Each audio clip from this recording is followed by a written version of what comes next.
нийтийн тээвэртэй холбоотой нэг хоёр сонирхолтой мэдээлэл хүргэе. За, Прагт 50 жилийн дараа троллейбус дахин явж эхэллээ гинэ. Праг хотод хамгийн сүүлд 1972 оны 10 дугаар сарын 15-нд сүүлчийн троллейбус Страхов чиглэлд явж ижээ.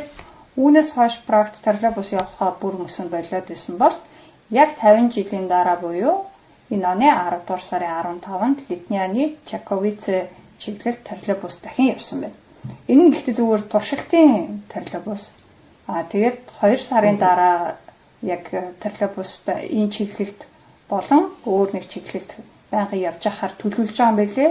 Ямар ч байсан 140 номерын автобусны чиглэлийг троллейбусаар орлуулахаар төлөвлөж ажиллаж байгаа гэсэн. За, энэ мэдээний доор хүмүүс бас жоохон тааламжгүй хүлээж авч байгаа байдлаа илэрхийлсэн байсан. Яг энэ эрчим хүчний үн нэмэгдэж байгаа ийм эрчим хүчний хямралтай байгаа үед заавал троллейбус цахилгаанаар ажилладаг нийтийн тээвэр оруулж ирдэг юм ямар учиртай юм бэ?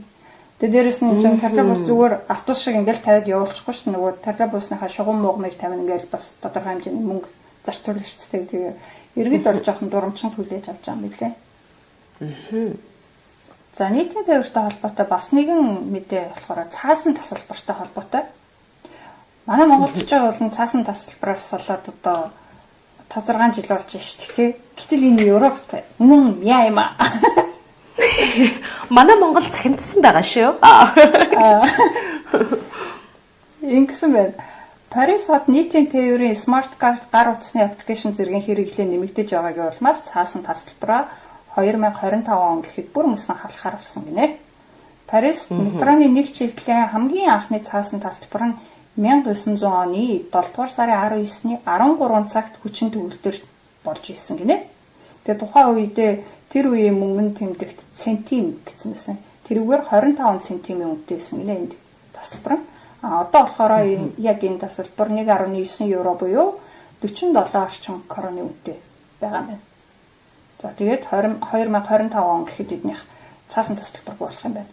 За, тэгвэл Прагт цаасан тасалбараа хална гэсэн ямар нэгэн тов байгаа юу гэж асуусан чи яг Прагийн нийтийн тээвэр хариуцсан албанаас бол яг тэдэд гэж хэлж бол мэдэхгүй.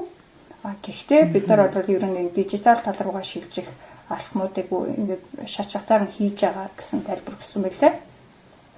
За, ер нь анзаараад байхад бол Чехийн ихэнх хотууд урд нь нөгөө нэг карт уншдаггүй зүгээр цаасан билетээ оруулаад цоолдог тийм уншигчдайсэн бол одоо төлбөрийн карт уншдаг юмнууд нэвтрүүлээд эхэлсэн байж байгаа тийм. За, Бурна хотын хувьд бол цаасан тасалбараас салах бэлтгэлээ аль хэдийн хийцэн. Тэгээд энэ оны 1-р сарын 1-ээс цаасан тасалбарыг халах төлөвлөгөөтэй байсан боловч дэлхийн зах зээл дээр картны чипний хомсдол үүсээд за, тэгээ нөгөө карта хүссэн хэмжээгээр яг тоглож исэн цагтаа үйлдвэрлэж амжаагүй.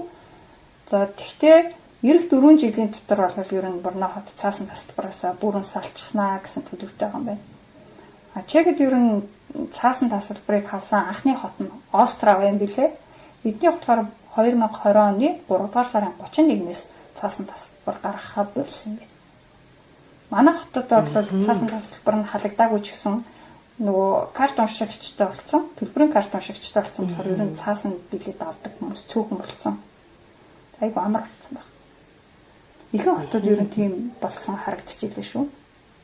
Тэгээд энд байдаг бас нэг билет авах гоё арга нь SMS-аар авчдаг. Тэр их амар байдаг. Заримдаа нөгөө билетийн машин дээр олдохгүй ч юм уу тий аль эсвэл төлбөрийн карт орхисон байхад бол SMS-аар авчдаг нэгчтэй байгаа тохиол.